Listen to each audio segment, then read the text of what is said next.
I am so in love with the new Lucky Clover Distress color. And this card right here, all I've been doing is using this color, this Lucky Clover, in all of its various forms. And I'm going to show you how to make a card like this right now. But first, let me just show you my quick little comparison chart that I've got going here.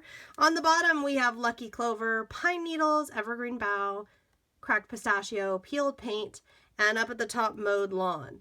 So my look at Lucky Clover is that, you know what? I didn't realize that we really needed like a middle of the road green that wasn't more olive or more bright, that wasn't more bluish or gray. It's just the right amount of green. So very excited for this. And my first instinct here is to pull out the tree line stamp, which is also a Tim Holtz stamp. And all this crinkly madness you see over here is just a piece of plastic that I'm going to push off to the side here as we get stamping. So the first thing I'm going to do is pull out a piece of watercolor cardstock, and I'm going to place it this direction for our sample. And then I'm going to get out my stamps and a stamp block and start having fun. The first thing I am going to do is place one of the stamps on a stamp block, and I'm going to use the paint. Now the paint is really cool because not only does it blend while wet, once it is dry, it is totally set. And what that means to you, and we could do second generation stamping there. I'm going to do another one here, over here. So this is important because what it means is these layers that I am stamping with paint, when they're dry, they won't blend, they won't bleed, they're going to stay really true. And what I like about that is it's going to allow those particular trees to really stand out. Now the next thing I'm going to do is take a different tree, and this time I'm going to stamp in the stain. This would work for the stain spray. This would also work for the stain in this bottle. Either way, I have some over here on my crinkly plastic, and I'm just going to, and by the way, I usually use my craft mat. It just happens to be hiding from me today. I'm tapping repeatedly because what we want to do here is we really want to get color all over, and if part of it doesn't have color, well, we just stamp a little differently until most of it has color picked up on it. Now, if parts of it are being resistant, you can kind of swipe instead of tap. That's going to be up to you and depend upon your stamp. And then once you're happy with it, take it, and I'm going to overlap here. And it's not, this is going to be your most imperfect one by far. Be okay with that, guys, because the imperfections are going to really help make this interesting and unique. I'm going to get this piece of plastic out of here because now I am going to turn my attention to my smallest tree stamp and also to the ink pad itself.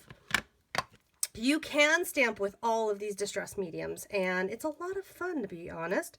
It's a lot of fun. So I'm now going to take the smallest tree and stamp a couple times in the ink.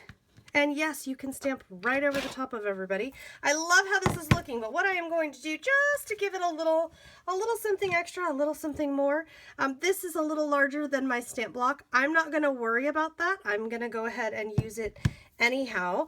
I am also going to use the ink, but what I am going to do with the ink here is I am going to spray a bit of water on it so that it bleeds and blends before we actually stamp it. And what we are looking for here is you can see how the color is pooling up, but it's not so much that it's falling off the stamp. That's what we're going for.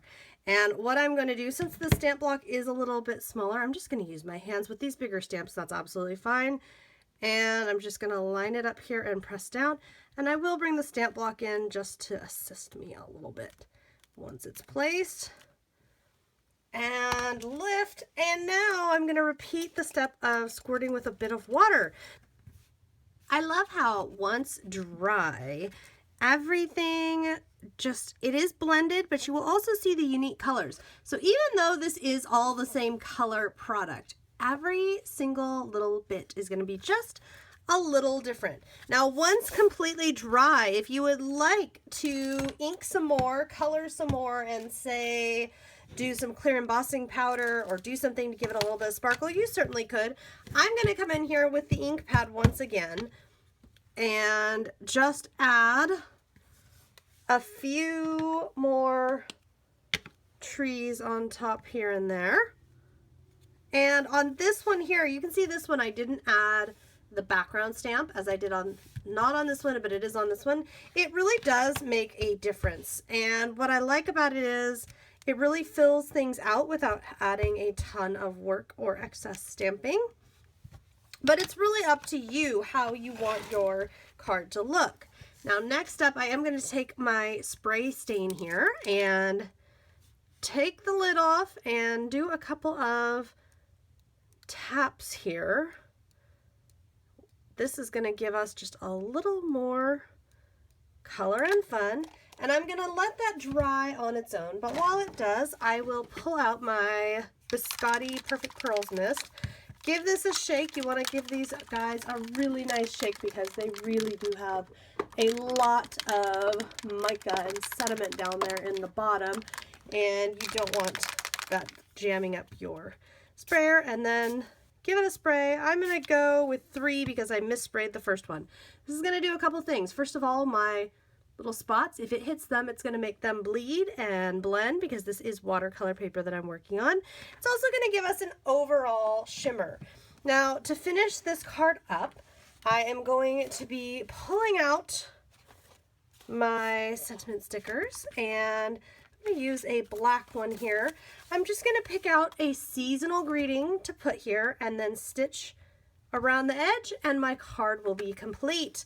I hope you have enjoyed this look at the Lucky Clover new distress color and seeing how you can use the various mediums all together on the same project and not need much else.